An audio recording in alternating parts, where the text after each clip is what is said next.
Welcome to the Magic of Compassion. I'm Little Woo, and today I want to talk about something that some people might find sad, scary, or even taboo, and that is preparing your will. Oh, how morbid. I don't need to think about that yet. That's far in the future. That's going to bring bad luck. That's going to make people really upset. I don't want to talk about it. These are some reasons why we resist, procrastinate, or just plain don't deal with it. But death is something that we must all face at some point. And the best time to really contemplate what your wishes are when you have your full capacity, full faculties, and no urgency.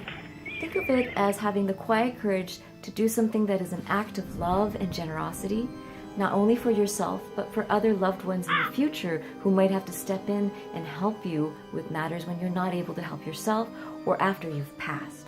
Disclaimer! I want to share these resources in the spirit of helping and maybe even inspiring you to be less afraid of this topic, but it's not meant as medical, legal, or financial advice. Following any of the suggestions here are done at your own risk and discretion.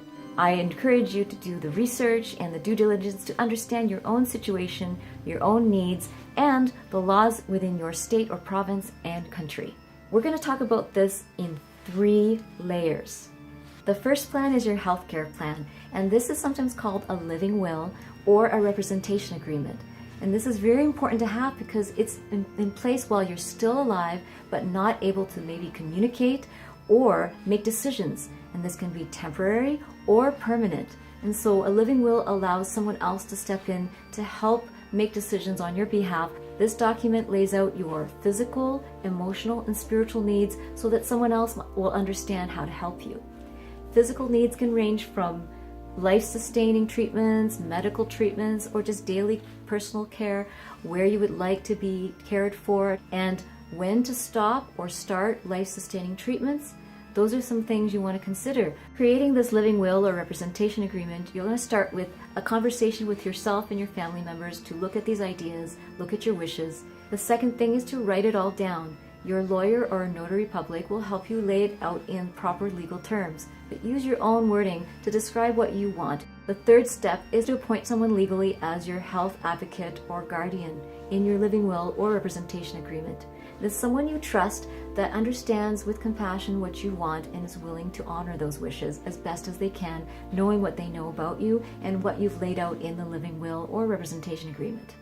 The second plan is your financial plan. And this is when you appoint a power of attorney or enduring power of attorney, someone that you trust to manage your legal and financial affairs. This is really important to have even while you're living, because for any reason, if you're unable to communicate or make those decisions, or even if you're just out of town but have something really important to do around your banking, financial, legal affairs, this person can step in and act on your behalf.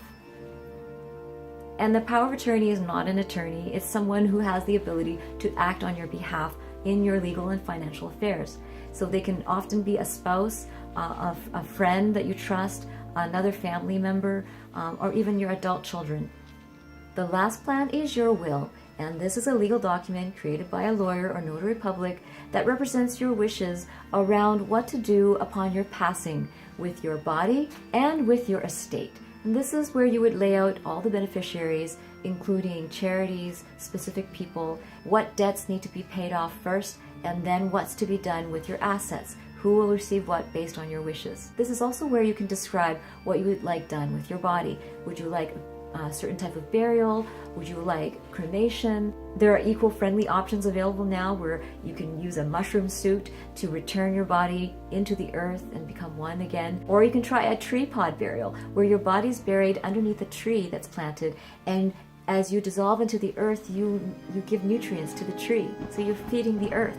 In addition to doing your healthcare plan, your financial plan, and your will, there's one more little thing you can do to help those in the future, and that is the art of decluttering. It's been made popular by people like Marie Kondo and the KonMari method that she developed of decluttering, or the popular practice of Swedish death cleaning, which is decluttering your life so that your future loved ones do not have to deal with what you leave behind. So taking the time to do these 3 plans and even to start decluttering is an act of great generosity in an act of love.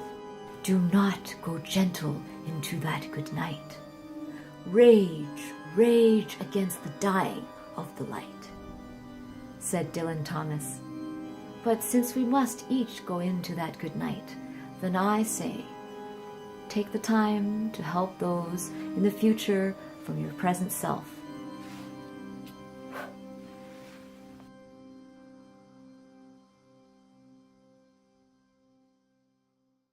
Thank you so much for joining me. If you're curious about my one-on-one sessions, workshops, or online classes, visit littlewoo.org.